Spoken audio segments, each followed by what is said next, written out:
I am a quadriplegic, and in this week's video I'm going to be telling you what that means and explaining to the best of my ability what can happen after a spinal cord injury. The spinal cord is made up of 4 parts: the cervical, thoracic, lumbar and sacral. And in each of those parts are different vertebrae: cervical 1 to 8, thoracic 1 to 12, lumbar 1 to 5, and sacral 1 to 5.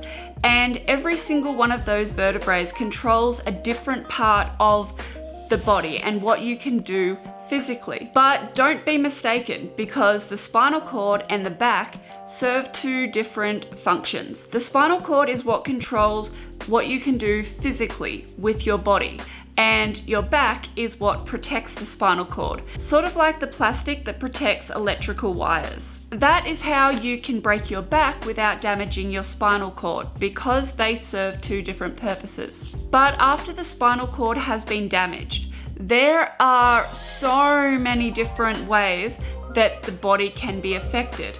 My injury was on the C4 to 5 vertebrae, so the 4th to 5th vertebrae on the cervical spine. And because my injury was an incomplete, it means that I have function from where my spinal cord was damaged down to the rest of my body. And the difference between complete and incomplete, to put it in a nutshell, if you cut the brake lines of your car, the brakes are not going to work.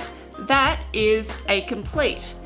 But if you were to just nip the brake lines and they sort of work, that is an incomplete. But there are so many different ways that the body can be affected after a spinal cord injury, and no one injury is the same. So just because I have a C4 to 5 incomplete injury doesn't mean that just because somebody else has exactly the same injury, they're going to be the same physically as me. If you were to look up the textbook definition of a paraplegic versus a quadriplegic and an incomplete versus complete, a complete paraplegic can't feel or move anything from the waist down, and a complete quadriplegic can't move or feel anything from the neck down. And an incomplete means partial to limited function.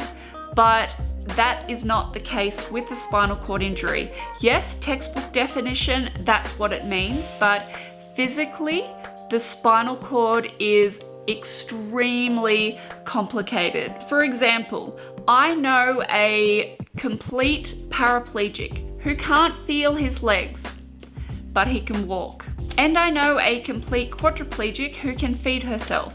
But at the end of the day, a spinal cord injury is just a number. The number being where exactly on the spinal cord has been damaged. Me being a C4 to 5 incomplete quadriplegic. But just because that was where I damaged my spinal cord doesn't mean that I am the textbook definition of what a quadriplegic is, because there is no one answer. So if you've clicked on this video hoping to find an answer of what a quadriplegic is, I'm sorry to tell you, but there is no answer to that question. If you've liked this video, please be sure to give it a big thumbs up, and please make sure to subscribe if you haven't already. Thank you so much for watching. I love you all, and I'll see you next week.